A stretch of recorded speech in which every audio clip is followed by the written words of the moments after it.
우리가 살아가는 시대를 스피드 시대라고 말합니다. 빠른 것들을 좋아한다는 말이지요. 자동차 계기판에 보면 200km까지 달리게 되어져 있는데 실상 고속도로에서는 120km밖에는 못 달리지요. 그럼에도 사람들은요, 빨리 가는 차를 좋아합니다. 그만큼 달릴 수 없음에도 빨리 달리고 싶은 욕망이 있기 때문이지요. 빠른 것을 좋아합니다. 예전 제가 처음 컴퓨터를 대했을 때가 286이라고 그랬어요.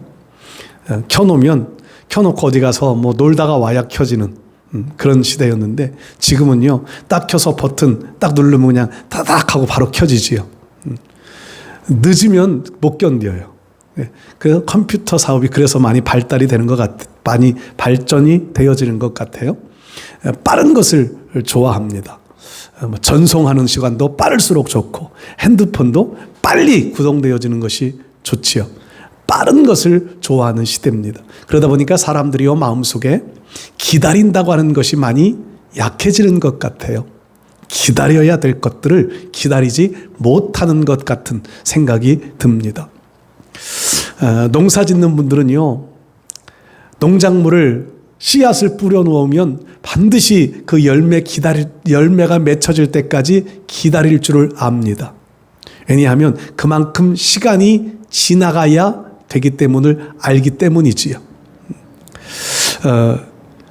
시간. 우리가 기다린다고, 인내한다고 하는 것이 그리 쉬운 일은 아니지만, 인내를 잘하는 것이 신앙의 성숙의 표현 중에 하나입니다. 신앙이 성숙되어질수록 인내함을 잘합니다. 인내는 두 가지가 동반된다고 말씀드렸지요. 인내는 반드시 두 가지가 같이 동반되어져야 합니다. 하나는 시간적인 인내, 시간을 기다릴 줄 압니다. 그러니까 우물에서 숭늉 찾는다고요? 뭐든지 금방 되어질 수 없다는 말이지요. 하나님께서 자연 만물 속에는 시간에 정해진 기간들이 있습니다. 그 기간을 지나가야 일들이 이루어지는 시간적인 기다림이 필요하고요. 또 인내에는요, 두 번째 조건에는요, 감정적인 참음이 필요합니다. 마음에 분이 나고, 내가 원하는 대로 일들이 풀려지지 않고, 내가 계획했던 대로 일이 진행되어지지 않을지라도 그 속에서도 하나님의 뜻, 하나님의 섭리를 생각하면서 내 마음의 감정을 억누를 줄 아는 것. 그래서 인내에는 시간적인 기다림과 감정적인 참음 두 가지가 동반이 되어져야 인내한다고 말할 수 있습니다. 근데 오늘 성경 말씀에 야고보서는요, 우리에게 인내에 대하여서 여러 가지로 말씀을 하는데, 오늘 성경 말씀 보면 주께서 강림하시기까지 길이 참으라. 시간적인 예수님 오실 때까지 우리의 삶에 원하는 일들이 되어지지 않고 원하지 않는 상황으로 자꾸 끌려갈지라도 주님이 오실 때까지 신앙은 참는 신앙이 되어져야 한다는 것을 말씀하고 있고요. 또 8절에는 마음을 굳건하게 하라. 감정적인 내용들을 여기에 말씀을 하고 있습니다. 그리고 서로 원망하지 말아라. 심판주가 문 앞에 계시느니라. 감정적인 내용들을 여기에 인내의 요소들로 말씀을 하고 있습니다. 그러면서요, 야고보 사도가 말하는 인내, 왜 어떤 환경에서 우리는 인내해야 될까라고 하는 내용들을 여러 가지 측면으로 말씀을 하는 내용들을 우리가 볼 수 있는데, 몇 가지를 한번 살펴보겠습니다. 첫 번째로요, 환경을 다스릴 수 없을 때 인내할 수 있어야 성숙한 신앙인으로 나갈 수 있습니다. 환경이라고 하는 것, 우리가 집을 환경을 바꾸어 보고 가구 위치들도 바꾸어 보고 환경을 바꾸어 보려고 노력들을 많이 합니다. 이사도 해보고, 맹자의 어머니가 아들 때문에 3번 이사를 했다고, 아들 교육을 위하여서 환경을 좀 바꾸어 보자는 의도로 이사하는 그런 상황들이지요. 환경, 사람들이 어느 정도 환경은요 바꾸어 갈 수 있습니다. 그런데 극단적인 환경들은 인간이 도저히 바꾸어 갈 수 없는 상황들이 많이 있습니다. 코로나 전국, 이 코로나라고 하는 환경이요 사람이 어떻게 바꾸어 놓을 수가 없잖아요. 그래서 뭐 서로 조심하자고 하는 측면의 노력들은 많이 하지만 그러나 마음대로 할 수 있는 상황은 아닙니다. 환경을 내 마음대로 움직일 수 없을 때 이때 인내해야 한다. 오늘 야고보 사도는 우리에게 가르쳐주고 있습니다. 농부의 인내를 말하지요. 농부의 인내를 배우라고 말합니다. 농부의 인내는요, 농부가 농사를 위하여서 씨를 뿌려 놓습니다. 씨를 뿌리는 것은 농부가 해야 할 일입니다. 그런데 그 씨가 싹이 나고 자라나고 열매가 맺힐 수 있게 하는 것은 농부가 할 수 있는 일은 아닙니다. 환경이 해줘야 되는 일들이에요. 씨 뿌려 놓았다고 해서 그 씨가 다 잘 자라는 것은 아닙니다. 그 중에는 새가 먹어버리는 것도 있고요. 혹은 잘못된 씨, 썩은 씨거나 죽어있는 씨, 생명이 없는 씨이기 때문에 싹을 내지 못하는 씨들도 있기도 합니다. 그렇다고 정상적인 씨앗일지라도요, 잘 심어 놓았다 할지라도요, 기온이 맞지 않고 습도가 맞지 아니하면 싹을 내지 않습니다. 작년 봄에 그랬지요. 봄에 나무들이 싹을 다 피웠는데 갑자기 추워지고 눈이 왔잖아요. 기온을 우리가 마음대로 다스릴 수 있는 상황이 아니지요. 환경은 우리의 마음대로 다스릴 수 있는 상황들이 그리 많지 않습니다. 그래서 농부들이요, 씨를 뿌려놓고 비가 오기를 기다리고 좋은 일기가 유지되어지기를 기다려야, 그래서 그 환경들 속에서 싹이 나고 자라나는 겁니다. 잘 자라났는데도요, 우리 저 위에 밭에 고라니가 들어오니까 다 먹어치우더라고요. 환경을 우리가 다스릴 수가 없어요. 고라니 못 따도록 막아놓기는 했지만 또 씨앗을 뿌려놓았는데 안 나오니까요, 그 씨가 안 나오니까 많이 속상해요. 환경은 하나님이 다스려 주셔야 합니다. 그러니까 환경은 농부의 인내라고 하는 말은 그런 거예요. 씨를 뿌리는 것은 우리가 해야 할 일입니다. 그러나 그 씨가 발화되어 자라나고 열매를 맺을 수 있는 것은 자연의 원리에 의하여 이루어지는 것. 그런데 그 자연의 원리 속에는 하나님이 심어주신 섭리가 있다고 하는 것을 알아야 한다는 말입니다. 그러니까 인내는요, 결국 하나님의 뜻을 찾고 하나님이 하실 일들을 기다릴 수 있는 것, 이것이 인내입니다. 그래서 성경에는요, 농부의 인내를 말할 때 늦은 비, 이른 비를 말합니다. 씨를 뿌릴 때에 오는 비, 곡식을 거두어 들이기 직전에 성숙되어지게 하기 위해서 오는 비, 이른 비, 늦은 비, 이것은 하나님의 주권에 속해 있다는 말이에요. 그래서 우리가 환경을 다스릴 수 없는 상황들, 환경이 우리를 사방으로 우겨싸고 우리로 낙심하게 만들고 힘든 일들을 겪게 만드는 이런 환경들이 일어날 때, 그때 하나님의 섭리의 역사들을 바라보면서 기다릴 수 있는, 참을 수 있는 이런 인내함이 우리에게 있어야 신앙은 성숙해져 갈 수 있습니다. 여러분, 인내의 신앙들이 되실 수 있기를 바랍니다. 하나님의 때를 기다리는, 하나님이 하실 일들을 기다리는 인내. 두 번째로요, 우리의 인내 속에는 사람으로 인하여 당하는 고통들, 그 고통 속에서도 인내함이 필요합니다. 사람, 환경으로부터 오는 고통은요, 사람들이 잘 견뎌갑니다. 원망하기도 하고 불평하기도 하지만 어쨌든 견뎌갑니다. 이 코로나라고 하는 전국이 오래 지속되어져 가지만 그래도 사람들은 견뎌가고 있습니다. 나름대로 잘 견뎌갑니다. 그런데 이 환경보다 더 어려운 일들은요, 사람 때문에 당하는 고통입니다. 참 참기 어려운 일이 사람 때문에 당하는 고통이지요. 오해를 하고 모함을 하고 욕을 하고 때로는 우리를 이렇게 올가미로 묶는다 그럴까요? 사람과 사람 사이에서 우리를 억울하게 만들어가는 이런 일들을 당할 때 참 우리는 참기 어렵습니다. 그때 분노가 치솟아 오르지요.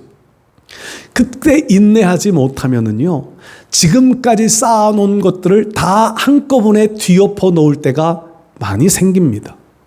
사람 때문에 당하는 고통, 그 고통 속에서도 인내할 줄 알아야 신앙은 성숙해져 갈 수 있습니다. 오늘 야고보 사도는 우리에게요, 선지자들의 고난과 오래 참음을 본으로 삼으라고 말씀합니다. 선지자들을 여기에 비유의 대상으로 기록해요. 선지자들, 구약의 선지자들은요, 그리 인기 있는 사람들은 아닙니다. 선지자들은 하나님의 말씀을 받아서 백성들에게 대언해 주던 역할을 하던 사람들이 선지자였습니다. 그러니까 선지자가 하는 말들은요, 대부분, 다 그런 것은 아니지만 대부분 우리의 잘못을 지적하고 회개를 촉구하고 하나님께로 돌아오라고 외치던 것이 선지자들이 하던 역할들이었습니다.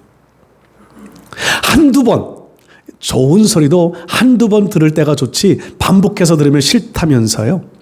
근데 선지자들이 하는 말들은요, 한두 번 하다가 끝나는 일들이 아니었습니다. 선지자들은 끝까지 백성들이 회개할 때까지, 아니면 하나님이 말씀을 중단할 때까지 계속해서 반복적으로 전하는 말씀들. 그러면 그 말씀을 듣는 백성들이 하나님이 우리에게 저렇게 말씀하시구나 하고 돌이키면 얼마나 좋아요. 근데 돌이키지를 않는다고 하는 것이 문제입니다. 하나님은 선지자들에게 네가 가서 전할 백성들은 목이 곧은 백성이라, 에레미야 선지자는 그렇게 말씀하잖아요. 말을 들어도 회개하지 않는다. 이사야 선지자에게 그렇게 말씀하시잖아요. 그럼에도 불구하고 그 백성들을 향하여 가서 말씀을 전하라고 하는 것이 하나님의 명령이었습니다.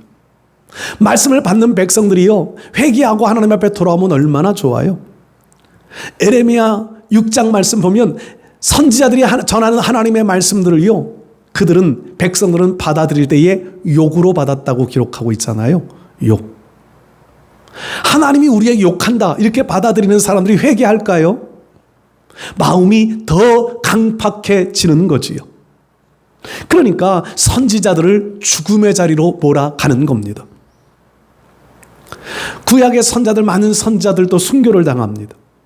하나님의 말씀을 전하다가 사람들로부터 오해를 당하기도 하고 폭행을 받기도 하고 감옥에 갇히기도 하고 사람으로부터 당하는 고통들, 참 견디기 어려운 일들인데, 선지자들은 그런 사람들로부터 모욕을 받고 사람들로부터 억울한 일을 당해도 하나님 말씀 전하는 것을 중단하지 않았다는 겁니다. 이것이 선지자들을 통하여 우리가 배워야 할 인내라는 거예요. 우리는 사람들에게 구약의 선지자와 같은 모욕을 당하지는 않습니다. 그냥 잠시 오해를 받고 잠시 미움을 받는 수준이겠지요. 그러나 그런 속에서도 우리는요, 때로는 신앙에 시험 들 때도 많이 있잖아요. 인내하라고 우리에게 교훈하고 있습니다.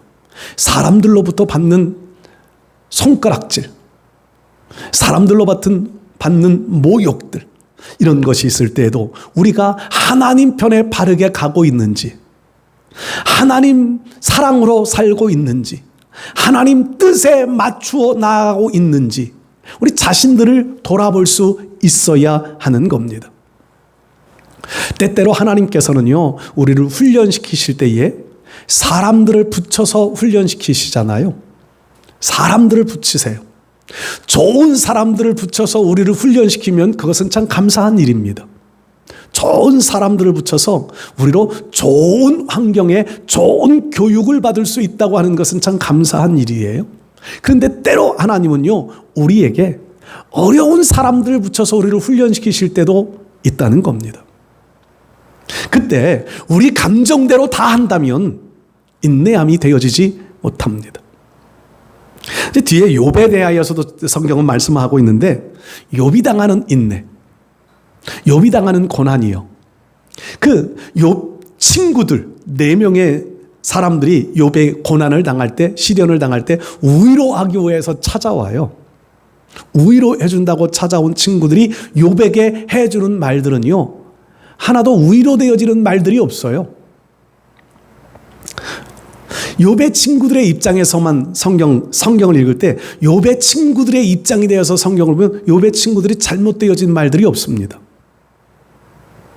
욥을 향하여서 고난을 당하고 그 정말 모진 고통들을 당하는데, 욥의 친구들은 욥이 이런 고통 속에서 벗어나기를 원하여서 욥에게 권면해 주는 거예요. 그 권면이 뭐냐 하면, 너 잘못한 것 있나? 빨리 찾아봐라. 회개해라. 원인이 없이, 네가 잘못한 어떤 원인이 없이 이런 고통이 올 수가 없다. 원인을 찾아봐라.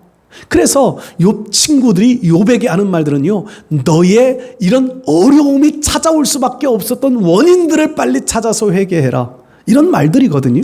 근데 욥은, 받아들이는 욥의 입장에서는요, 욥의 친구들이 하는 말들이 위로가 아니라, 권면이 아니라 상처가 되어져요.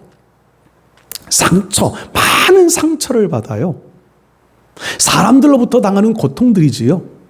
근데 욥이 그 친구들이 하는 말들을 들어가며 상처를 받아가지고 하나님 앞에 항변하는 내용들도 많이 있잖아요. 하나님이 내 보증이 돼 주십시오. 참 좋은 고백이에요. 내가 알몸으로 왔으니 알몸으로 돌아갈지라, 참 좋은 고백이에요. 내가 정금 같은 믿음으로 나아가리라, 참 아름다운 고백들이에요. 그런데 욥기서에 숨어있는 욥의 불평거리 하나는요, 하나님이 왜 나를 몰라주시느냐 하는 겁니다. 내가 하나님을 찾는데 왜 나에게 응답 주시지 않느냐는 거예요. 내가 이런 고통 속에 있는데 하나님이 왜 나를 외면하고 계십니까? 라는 겁니다. 친구들로부터 이런 모욕을 당하고 있는데 하나님이 왜 잠잠히 계십니까? 욥은 그럼에도 욥의 인내를 우리에게 말씀하고 있는 것은요, 그런 상황에서도 범죄하는 자리까지는 가지 않았다는 겁니다. 하나님을 향하여 기도하고 하나님 앞에 자기의 마음은 내어놓았을지라도 범죄하는 자리까지 나가지는 않았습니다. 이게 인내라는 거죠. 욥의 인내라는 겁니다. 여러분, 오늘 우리가 사람으로부터 당하는 여러 고통들이 참 많이 있습니다. 그러나 이런 고통을 겪을 때에도 우리가 잊지 말아야 할 것은, 오늘 성경에 기록하고 있는 말씀처럼요, 주님이 강림하셔서 주님이 모든 옳고 그름을 분별해 주실 때가 온다고 하는 것을 우리가 인식하고 살아가야 한다는 겁니다. 주의 강림이 가까우시니라. 주님이 오셔서 우리의 옳고 그름들을 반드시 분별해 주실 겁니다. 그래서 베드로 데살로니가 후서 1장 말씀 보면, 우리에게 환난을 주는 이들에게는 환난으로 갚아주시고 심판으로 갚아주시고, 환난을 받는 우리들은 위로로 갚아주신다고 말씀해요. 언제? 주님이 다시 오시는 그날에. 여러분, 우리가 사람으로 인하여서 많은 고통들을 받고 살았습니다. 때로는 훈련시키는 목적으로 하나님 우리에게 붙여주신 사람들 때문에 가슴 아픈 일들도 있었습니다. 그러나 오늘 우리는요, 주님이 우리의 옳고 그름을 분별해 주실 때가 반드시 온다고 하는 마음 가지고, 믿음 가지고, 그런 상황 속에서도 인내하며 살아가십시오. 주님 오실 때까지 시간적으로도 기다릴 수 있어야 되고요, 감정적으로 분이 나는 것들도 참을 수 있어야 합니다. 그런 모습 속에 우리 신앙은 다듬어지고 잘 가꾸어져서 성숙한 신앙의 자리로 나갈 수 있게 될 줄로 믿습니다. 세 번째, 인내가 필요한 순간은요, 알 수 없는 고난이 우리에게 닥쳐올 때가 있다는 겁니다. 우리의 생각으로는 도저히 분별할 수 없는, 알 수 없는 상황들, 환경이든지 사람도 마찬가지겠지만 알 수 없는 고난, 이런 고난이 우리에게 올 때도 인내해야 한다는 겁니다. 좀 전에 말씀드렸지만 욥의 인내는요, 우리는 성경에서 욥이 고난당하는 출발들을 압니다. 하늘에서 하나님의 보좌가 있는데 사탄이 그곳에 와서 하나님이 욥을 네가 유의하여 보았느냐? 욥을 칭찬하고 욥을 인정하니까 사탄이 그때에 하나님이 욥을 다 지켜주시기 때문이 아닙니까? 하나님이 욥에게 복을 주셨기 때문이 아닙니까? 다 거둬가 보십시오. 욥이 진짜로 하나님을 그렇게 경외하는지, 건강을 쳐보십시오. 욥이 그렇게 하나님을 경외하는지. 결국 사단과 하나님과의 대화라고 그렇기도 그렇고요. 그런 관계 속에서 욥이 지금 고난을 당하는 거잖아요. 욥의 입장에서는 우리는 성경을 보아서 하늘에서 그런 일들이 있고 난 이후에 욥이 당하는 시련들을 알지만 욥의 입장에서나 욥의 친구들의 입장에서는 하늘에서 무슨 일들이 났는지 전혀 몰라요. 그냥 욥이 고난을 당해요. 참 알 수 없는 고난이, 이해할 수 없는 고난이에요. 욥은 얼마나 의롭게 살려고 노력했든지 자기 자녀들이 잔치를 하고 난 후에는 자녀들이 혹시 범죄하였을까봐 자녀들을 위하여 하나님 앞에 번제를 드리며 회개하던 그런 삶을 살았던 것이 욥이었습니다. 그런 욥에게 그런 고난, 욥이 하는 말대로 내가 무엇을 잘못했나? 어려운 사람들이 찾아왔을 때 내가 외면한 적이 없고 나에게 어떤 도움을 요청했던 사람들에게 외면한 적이 없는데 어린아이건 어른이건 남자건 여자건 외면한 적이 없는데 나에게 왜 이런 고난이 찾아왔나? 알 수 없다는 겁니다. 이해할 수 없다는 거지요. 우리의 삶 속에서도 때때로 이런 고난들이 수없이 찾아옵니다. 요한복음 9장에는요. 예루살렘 거리에 한 거지 소경을 말씀하잖아요. 제자들이 물어봐요. 저 사람이 저렇게 태어나서 저렇게 살아가는 것이 누구의 죄 때문입니까? 부모님이 잘못했기 때문입니까? 본인이 잘못했기 때문입니까? 예수님의 답변은요, 아니라는 겁니다. 그의 잘못도 아니고 그의 부모의 잘못도 아니라 다만 그를 통하여 하나님이 하시고자 하시는 일이 있기 때문이라고 답변을 하세요. 그 거짓 소경의 입장에서요, 예수님이 하시는 말씀을 들었다면 얼마나 울분이 터질까요? 나를 이렇게 살아가게 하는 것이 하나님이 하시고자 하시는 뜻이 있다. 그래서 내가 거지로 태어나고 소경으로 태어났다. 알 수 없는 일이에요. 근데 그게 거지의 상황만 그럴까요? 우리도 지금 우리가 살아가는 것이 정상적으로 살아가는 것 같지만 살펴보면 우리도 다른 사람과 비교해 볼 때 참 부족한 것 많고 어려움 많이 당하고 정말 다른 사람에게 내세울 것 없는 이런 삶을 살아가는데 주님이 우리에게 오셔서 네가 이렇게 살아가는 것은 하나님이 하시고자 하시는 일을 하기 원하십니다. 하나님이 계획하신 바가 있기 때문이다 라고 말할 때 아멘 주여 그렇게 하시옵소서 쉽게 받아들일 수 있는 분들이 몇 분이나 계실까요? 고난이라 생각하며 산다면 어려움이라 생각하며 산다면요 쉽게 주님 그렇습니다 하고 인정하기 쉽지 않은 일들이 많을 거예요. 알 수 없는 고난들이 많이 있다는 말입니다. 그런데 분명한 것은요 하나님이 하시고자 하시는 일이 있음을 믿으십시오. 하나님이 하시고자 하시는 일이 있습니다. 욥이 그런 고난을 당하여서도 하나님이 하시고자 하시는 일이 있습니다. 욥의 순수한 믿음을 더 드러내기를 원하시는 거잖아요. 사단과의 대화 속에서 나타났듯이 하나님이 욥을 유의하여 보았느냐? 하나님이 그 욥을 사탄 앞에 인정하고 싶으신 거지요. 하나님이 하시고자 하시는 일이 있습니다. 요한복음 9장에 나오는 그 소경은요, 예수님께서 메시아로 오신 분임을 사람들로 믿게 하는 한 역할, 중간 역할로 쓰임받아요. 눈이 띄어지고 그가 거지의 생활을 청산하게 되고 변화되어진 치유받는 역사들을 통하여 주님을 믿는 역사가 나타나게 되고 그로 인하여 다른 사람들이 예수님이 메시아로 오셨음을 증거하는 인물이 되어집니다. 하나님이 하시고자 하시는 일이 이루어지는 거예요. 인내하면